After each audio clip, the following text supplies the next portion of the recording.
السلام علیکم، کیا حال چال ہے؟ میرا نام عائشہ ملک وان ہے اور بیسکلی میں لاہور سے تعلق رکھتی ہوں اور میں اسپیشل پرسن، میں معذور بچی ہوں۔ معذوری میری بائی برتھ ہے اور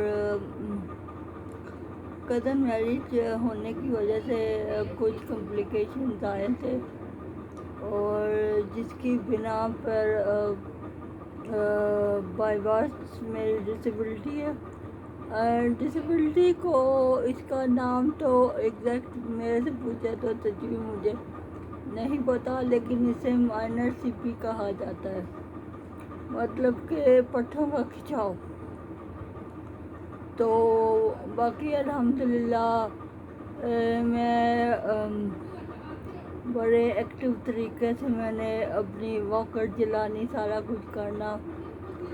تو جب میری چلنے کا ٹائم آیا تو گھر والوں کو فیل ہوا کہ یہ تو مطلب کہ بچوں کی جو ایج ہوتی، چلنے والی ایج ہوتی ہے، اس ایج میں آ کے یہ چل نہیں رہی، تو یہ کیا ایشو ہے؟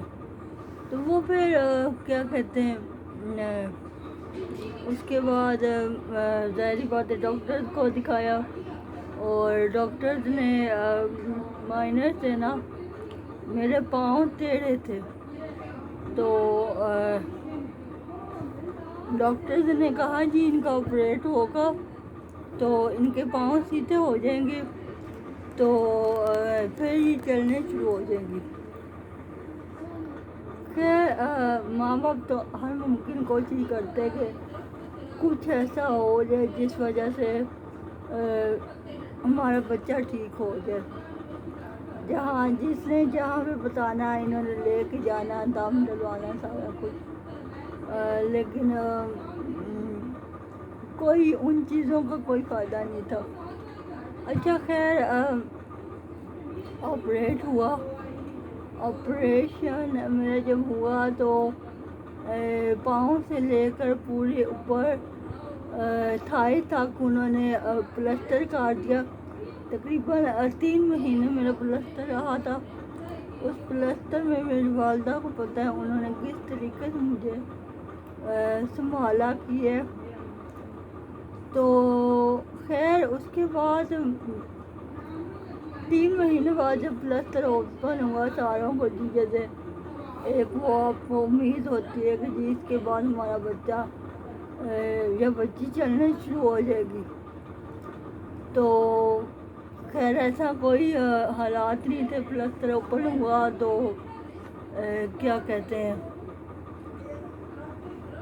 ایز اٹ از، بس جو میرے پاؤں نارمل مائنر سے جو ٹیڑھے تھے وہ سیدھے ہو گئے، اور مطلب اب واک والا کوئی سین نہیں تھا، چلنے والا کوئی سین نہیں تھا۔ خیر اس کے بعد پھر سے وہی لائف کی آپ کو یہ چیز کو ایکسیپٹ کرنا تھا کہ جی ہماری بچی اسپیشل ہے۔ پھر جہاں جس نے کہنا فلاں جگہ دم ڈلوائیں، پیرنٹس نے لے جانا، لیکن مجھے جو دم ڈالتا تھا بیسیکلی اس کو خود کو کچھ ہونے شروع ہو جاتا تھا، مطلب کہ ان کے کہنے کے مطابق مجھے بہت شدید نظر ہے، نظر مجھے بائی برتھ ہے۔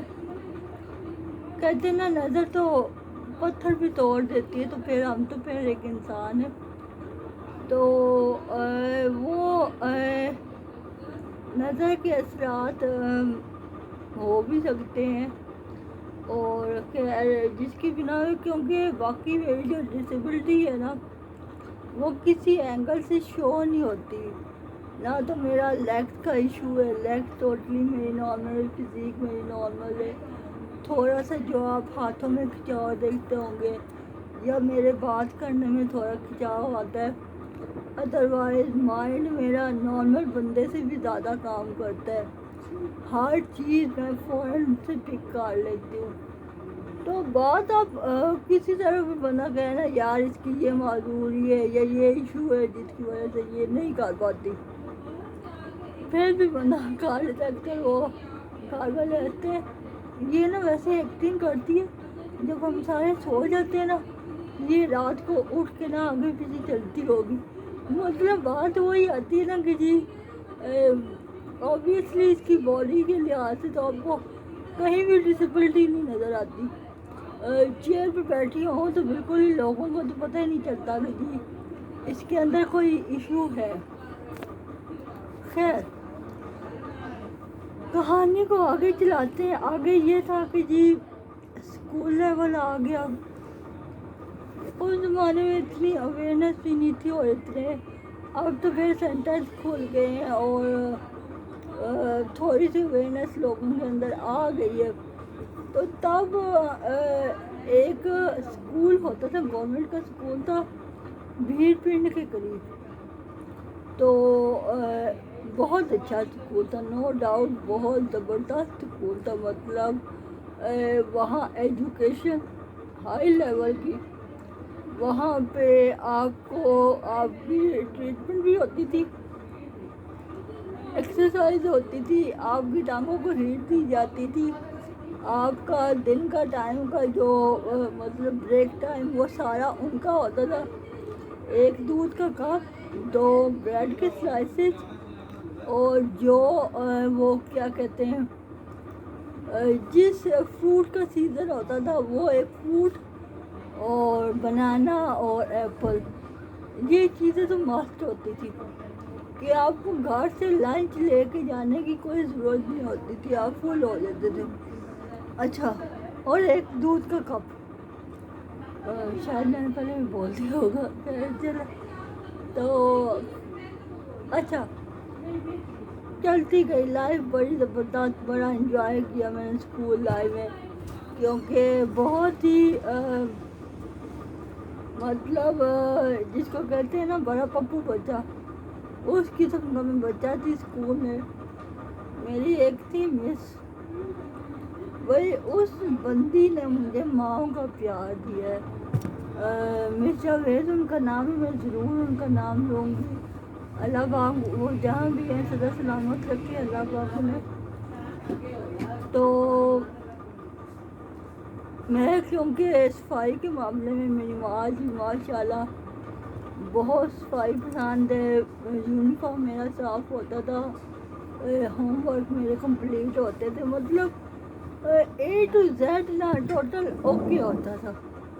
اوپر سے کسی قسم کی بدتمیزی نہیں بچوں کے ساتھ مس بہیو نہیں کرنا. مطلب میں اس ٹائم میں بھی نا اپنی کلاس کی مانیٹر ہوتی تھی. تو مس نے جب مطلب تلاوت کرنی نا یاسین پڑھنی یا کوئی یا کہیں وہ میٹنگ ہونی تو مس نے کلاس کا ہولڈ نا مجھے دیتی تھی کہ بیٹا آپ لک آفٹر کرو کلاس کو کیونکہ آپ ہی مینیج کر سکتے. ٹھیک ہو گیا تھا نا. خیر بہت اچھے سلسلے چلتے گئے. مطلب کہ میری ڈسیبلٹی میں اتنی کو کمی آ گئی نا کہ یہ جو وال ہوتی ہے نا وال دیوار کے ساتھ نا میں اسٹریٹ کھڑی ہو جاتی تھی. مطلب سیدھی دیوار بغیر کسی سہارے کے. اتنی کو امپرومنٹ آ رہی تھی. وہ ٹوٹل ایکسرسائز کرتے تھے ہیٹ دیتے تھے سارا کچھ ہوتا تھا. اچھا اس کے بعد جناب حکومت چینج ہوئی سارا عملہ چینج ہوا. میز کی ٹرانسفر ہو گئی اسلام آباد. وہ اسلام آباد چلے گئی. ان کی جگہ پہ ایک نا اسپیشل ٹیچر ہے. ان کا 1 لیگ پولیو تھا. اچھا وہ اسپیشل آئی. انہوں نے کیا کارنامہ اسٹارٹ کر دیا بغیر وجہ کے نا انہوں نے جناب مارنا اسٹک مارنی ڈانٹنا غصہ کرنا. اچھا میں ایسی بچی تھی جس نے آج تک کبھی ڈانٹ کھا کے نہیں گھر آئی تھی یا مار کھا کے نہیں آئی تھی. میرے گھر والوں نے کہنا ہے بھائی ایسا کیوں ہو رہا ہے یا ایسا کیا ہو گیا ہے جو یہ ایسے مار پڑتی ہے کہ ایون کہ میرے ہاتھ کے اوپر نا اسکیل کے نشان ڈلے ہوتے تھے، اتنے زور کو مارتے تھے۔ اچھا والدہ میری گئی اسکول گئی تو انہوں نے کہا بھائی یہ کیا ماجرا ہے، ہماری بچی تو آج تک کبھی ڈانٹ نہیں کھا کے آئی تو آپ ایسے اسٹرکس مار رہی ہیں ان کو۔ انہوں نے کہا جی میں تو گورنمنٹ کی ٹیچر ہوں تو میں تو گورنمنٹ والا سلوک کروں گی، تو میں کچھ نہیں کر سکتی۔ انہوں نے کہا بچے کی کوئی غلطی ہو تب بھی وہ مار کھاتا اچھا رہتا ہے، بچے کی غلطی بھی نہیں ہے تو وہ مار کھا کے ایسے تو نہیں نہ ہوتا۔ تو کہتی ہے آپ نے اس کو پڑھا کے کیا کرنا ہے، مطلب کہ سوچیں کہ آپ خود اسپیشل ہونے کے باوجود آپ اسپیشل بچی کی ماں سے اس قسم کا کوشچن کر رہے ہیں۔ تو ماں جی نے آگے سے کہا کہ آپ بیٹا آپ کیا کر رہے ہو۔ تو اس کے بعد انسیڈنٹ ایک ایسا انسیڈنٹ ہوا کہ ظاہری بات عملہ چینج ہو گیا، کوئی پیچھے ان کو پوچھنے والا نہیں تھا جو پوچھتا ہو ان کو بھائی ایسی چیزیں کیوں ہو رہی ہیں۔ پھر ایک دفعہ ڈرائیور مجھے نا چھوڑنے آیا، کیونکہ میرا نا کوئی ٹائم ٹیبل نہیں ہوتا تھا، میں 2 بجے آ رہی ہوں، میں 3 بجے آ رہی ہوں، میں 4 بجے آ رہی ہوں، میں 4:30 آ رہی ہوں، کیونکہ راستے میں نا بچوں کو چھوڑتے کرتے بہت دور کی جگہ ہوتی تھی تو وہ ٹائم لگتا تھا۔ اب ماں جی نے باہر مین ٹو مین ہوتے تھے، سڑک پہ آنے جانے والے ساروں نے دیکھنا کہ یہ بندی یہاں پہ کیوں بیٹھی ہوئی ہے۔ اچھا ایک دن نا میرا ٹائم بہت لیٹ ہو گیا تو ماں جی نے کہا چلو باقی بچے آ گئے ہوں گے، میں گھر جا کے دیکھتی ہوں کہ جی ان کو پانی دے آؤ، اسکول سے آئے ہوں گے تو ان کو پیاس لگ رہی، بہت گرمی تھی، چلو میں انہیں پانی دے آؤں۔ اب ماں جی گھر آئے ہیں تو ادھر سے پیچھے سے میری بہن آ گئی، بہن آئی ہے تو اس نے آؤ دیکھا نا تھا، اس نے وہاں پہ چھوڑ کے تو مجھے سڑک پہ چھوڑ کے چلا گیا۔ اور میں چھوٹی تھی تب مجھے کیا پتا میں نے کرال کر کے کدھر جانا ہے۔ وہ پھر جس گیٹ کے سامنے ماں جی بیٹھتے تھے نا، اس اماں نے اٹھا کے نا اندر لے کے جا کے ٹوٹی چھپائی مجھے ڈال دیا اور گھر کال کیجیے آپ کی بیٹی کو سڑک پہ چھوڑ گئے۔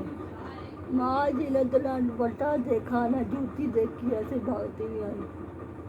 خیر اس کے بعد ڈرائیور کا کیس کیا، ڈرائیور نے معافی مانگی، میرے چھوٹے چھوٹے بچے بھی معاف کر دے، آئندہ سے ایسا نہیں ہوگا یہ وہ۔ خیر ابا جی نے کیس واپس لے لیا، چلو بیچارہ ہے تو ایویں کسی کی ہائیں بدوائے نہ لگے، لیکن حالات اس لیول کے تھے کہ آپ وہاں پہ کنٹینیو نہیں کر پا رہے تھے، مطلب کہ نہ ایجوکیشن رہی تھی، نہ ڈاکٹرز رہے تھے، اور مار پیٹ وہ اب مفت کی پڑتی تھی۔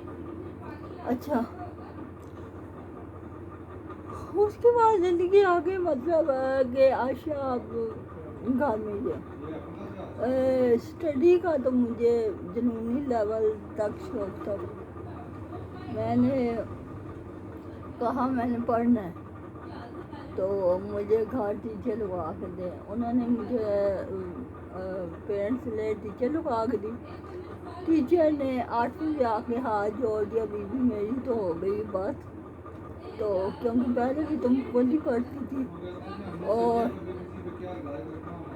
میتھس جون سی ہے وہ میری یہاں پہ آ کے ٹوٹلی بات ہو گئی ہے، کیونکہ مجھے آگے سے نہیں آتی۔ میں نے کہا ٹھیک ہو گیا، میں کیا کہہ سکتی تھی۔ میں نے وہاں سے کیا کیا، اس کے بعد میری باتیں خود کو کچھ نہ کچھ ایکٹیو رکھنا ہی تھا۔ وہاں سے پھر میں نے اپنے نیبر کے جو میرے مطلب کہ جو ذرا نارمل تھے لوگ، ان کے بچوں کو پڑھانا شروع کر دیا۔ میں نے تقریباً 1-2 کے بچوں سے لے کر تقریباً 8ویں 9ویں تک 8-9 تک کے بچوں کو میں نے ٹیوشن پڑھایا. اس کے بعد قرآن میں نے محلے کی بچیوں کو قرآن بھی پڑھایا. پھر اس کے بعد میری انٹرسٹ ہر چیز میں تھا. گھرداری کی جتنے معاملات ہیں نا ان کے اندر میرا انٹرسٹ تھا. ماں جی نے جب ہمارے کپڑے سینے نا، مجھے کپڑے سینے کا بہت شوق تھا. میں نے نا ان کے ساتھ بیٹھ جانا، دیکھتے رہنا. دیکھ کے مجھے سلائی بھی آ گئی. پھر میں گھر میں کمپیوٹر تھا میرا، اس کی طرف رجحان ہونا شروع ہوا. پھر اس کی طرف ہونا شروع ہوا تو میں نے آہستہ خود کو سوشل ورک کی طرف لانا شروع کر دیا. مطلب ڈفرینٹ لوگوں سے کانٹیکٹ، ڈفرینٹ آرگنائزیشن سے کانٹیکٹ. اس کے بعد ایسے کرتے موبائل لے لیا. وہی میں نے کچھ نہ کچھ چیزوں کو کرتی چلی گئی. جب میں اپنا اکاؤنٹ بنایا، ایف بی اکاؤنٹ بنایا، خود کو سوشل کیا، سرکل اپنا بڑھایا، لوگوں سے ملی، جو مسئلے مسائل آتا پیرنٹس کو منوایا، گھر سے باہر قدم رکھا، انڈیپینڈنٹ ہوئی، ویل چیئر سپلائی کی، ویل چیئر مجھے ملی. میری جو معذوری تھی وہ ٹوٹلی ختم ہو گئی. پھر آہستہ گھر والوں کو موٹیویٹ کر کے میں نے گھر سے باہر قدم میں نے رکھا. میں نے وہاں سے اپنے اللہ سے وعدہ کر لیا کہ جی میں نے اپنے جیسے بچوں کے لیے کچھ نہ کچھ کرنا ہے. مطلب کہ جتنی میری زندگی ہے نا، میں نے زندگی میں کوئی ایک ایسا کام کر جانا ہے جو کل کو میری آنے والی نسلیں بھی یاد کریں گی کہ جی فلاں بندی یہ کام کر کے گئی تھی. وہاں سے جناب عائشہ کا معاملہ شروع ہو گیا. عائشہ کو ڈفرینٹ آرگنائزیشن والے بلاتے تھے. پھر اس کے بعد وہاں پہ سوشل میڈیا نے آئے ہونا، وہ لوگ میرا انٹرویو کرتے تھے. میری بہت ساری ڈاکومنٹریز بنی ہیں. میں نے بہت سارے چینل کو انٹرویو دیے. جو معذوروں کے مسئلے مسائل ہوتے تھے ان کو میں نے پوائنٹ آؤٹ کرنا شروع کیا، ان کو ریز کرنا شروع کیا. جہاں بھی مجھے ہرڈل آتی تھی میں نے وہاں پکچر لے لینی، وہ پکچر میں نے سوشل میڈیا پہ ڈال دینی. بھائی آج میں نے خود کو ایک برانڈ بنا لیا. شارٹ میں اس وجہ سے کہا رہی ہوں، ویڈیو بہت لانگ ہو گئی ہے. تو آج الحمدللہ اللہ کی ذات کا اتنا احسان ہے کہ میں وہ بندی تھی جسے یہ نہیں پتا ہوتا تھا چاند رات کیسی ہوتی ہے، لوگ شاپنگ کیسے کرتے ہیں، لوگ بازاروں میں اکیلے پھرتے کہتے ہیں، لوگ لوگوں سے انٹریکٹ کیسے کرتے ہیں، بات کیسے کرتے ہیں. میں آج بڑی سے بڑی کانفرنسز میں بیٹھی ہوئی ہوں، بڑے سے بڑے لوگوں میں بیٹھی ہوئی ہوں، لوگ کہنے کے لوگوں میں بیٹھی ہوں. مجھے آج پتہ ہے کس بندے سے کس طریقے سے بات کرنی ہے. بات یہاں پر میسیج یہ کنوے کرنا چاہ رہی ہوں، ہر چیز ڈگری نہیں ہوتی. بیسک آپ کا شعور ہوتا ہے. آپ کو لوگوں میں اٹھنے بیٹھنے کے بات کرنے کا سلیقہ ہونا چاہیے. آپ کو طریقہ ہونا چاہیے کہ آپ نے لوگوں سے کس بندے سے کس لیول تک جا کے اپنی بات کرنی ہے. تو nothing impossible, everything is possible if you are strong.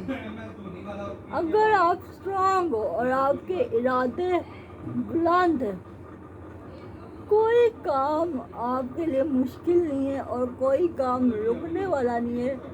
بس آپ کرنے والے بنو. میں نے وہ مسئلے فیس کیے، میں نے ٹریولنگ کے مسئلے فیس کیے، میں نے ٹرانسپورٹیشن کے مسئلے فیس کیے، میں نے بلڈنگ کے مسئلے فیس کیے. یہ نہیں ہے کہ میرے لیے میں باہر نکلی ہوں تو ہر راستہ ہموار ہو گیا. نہیں، ایسا سین بالکل نہیں ہے. ہر جگہ پہ مجھے مشکل آئی ہے، ہر پوائنٹ میں مشکل آئی ہے، لیکن میں نے خود کو ہارنے نہیں دیا۔ آپ بھی سوچیں، مجھے مزہ آتا ہے پنگے لینے میں، چیزوں کے بڑے سے بڑے مسئلے میں میں نے ہاتھ ڈالا ہے، دھرنے دیے، ٹرانسپورٹیشن کے پیچھے دھرنے دیے، اسپیڈو بسز کے پیچھے دھرنے دیے، میرے ابا جی نے کہنا اسٹرائکس کیے، میرے ابا جی نے کہنا ہوئے اس کو روکو، یہ کسی ڈنڈے ڈنڈے کھا گیا ہے۔ میں نے کہا ابا جی آج تک کسی نے ڈنڈے نہیں مارے تو آگے بھی نہیں لگیں گے۔ کیوں؟ کیونکہ مجھے پتا ہے میں جو کر رہی ہوں، مجھے پتا ہے میں ٹھیک کر رہی ہوں یا غلط کر رہی ہوں، ٹھیک ہے؟ بات وہ آتی ہے آپ کو خود پہ بھروسہ ہونا چاہیے، اپنے کام پہ بھروسہ ہونا چاہیے، آپ آیا ٹھیک کام کر رہے ہو یا غلط کر رہے ہو۔ ہر چیز کا ایک نا طریقہ ہوتا ہے، مطلب آپ ایک کام کو عزت سے بھی کروا سکتے ہو، اور بدتمیزی سے کراؤ گے تو پھر وہ لڑائی والی بات ہے۔ تو ہر چیز کو کرنے کا نا طریقہ ہوتا ہے، لوگوں سے بات کرنے کا طریقہ، اپنی بات منوانے کا طریقہ۔ تو یہ چیز ہے، آخر میں یہ پوائنٹ دوں گی، سب سے بڑی ذات اللہ کی ذات ہے۔ جس بندے نے اللہ کی ذات پہ بھروسہ کیا، اور اللہ کی ذات پتہ کیا دیکھتی ہے؟ آپ کی نیت، ٹھیک ہے؟ آپ کی نیت دیکھتی ہے، قسم خدا کی میں نیل بٹا نیل ہوں، کوئی میری آرگنائزیشن نہیں ہے، کوئی میری جاب نہیں ہے، کوئی میرا بینک بیلنس نہیں ہے، میں ایک نارمل سا عام سا بندہ ہوں، لیکن میرے اللہ نے میرا ہاتھ پکڑا ہوا ہے، میرا اللہ میری نیتیں دیکھ رہے، اور میں سوچ بھی نہیں سکتی میرے کام ہو کیسے جاتے ہیں، میں سوچتی ہوں اور کام ہو جاتا ہے۔ اس کا یہی مطلب، میرا مطلب میرے اللہ کی ذات میری نیت دیکھ رہی ہے کہ اس بندے کی نیت کیسی ہو، یہ آیا یہ کام کرے گی یا نہیں کرے گی۔ تو بات وہ آخر میں یہی کہوں گی کہ آپ کو کہتے ہیں نا، جب تک بچہ روتا نہیں ہے تو ماں دودھ نہیں دیتی، جب تک آپ منہ سے بولو گے نہیں تو اگلے کو کیا پتا کہ آپ کے ایشوز کیا ہے، یا آپ کی نیڈ کیا ہے، یا آپ کیا چاہتے ہو۔ آپ کو یہ کام گھر سے کرنا پڑتا ہے، اپنی آپ گھر سے منوانی پڑتی ہے۔ آپ جس دن گھر والوں نے آپ کے ساتھ کھڑے ہو کر اسٹینڈ لے لیا نا، دنیا کو آپ ہینڈل کر لیتے، دنیا کا کوئی ایشو نہیں ہوتا۔ لوگ کسی معاملے میں چپ نہیں ہوتے، لوگ کسی کو جینے نہیں دیتے، تو لوگوں کو اگنور پہ رکھیں۔ اگر آپ نے زندگی میں کچھ بننا ہے تو لوگوں کو اگنور پہ رکھیں، اور زندگی بہت خوبصورت ہے، زندگی بہت لمیٹڈ ہے، اس کو اپنے طریقے سے انجوائے کریں، اور زندگی میں کوئی ایک ایسا پودا لگا جائے جس سے کل کو کسی کو چھاؤں پہنچے۔ نیتیں اپنی خوبصورت رکھیں، اللہ کی ذات میں بھروسہ رکھیں، آپ دیکھیں کہ آپ کے مسئلے مسائل حل کیسے ہوتے ہیں۔ بہت بہت شکریہ، اپنا بہت سارا خیال رکھیے، اور میں اینڈ میں یہی کہوں گی، جیو اور جینا دو۔ بہت بہت شکریہ۔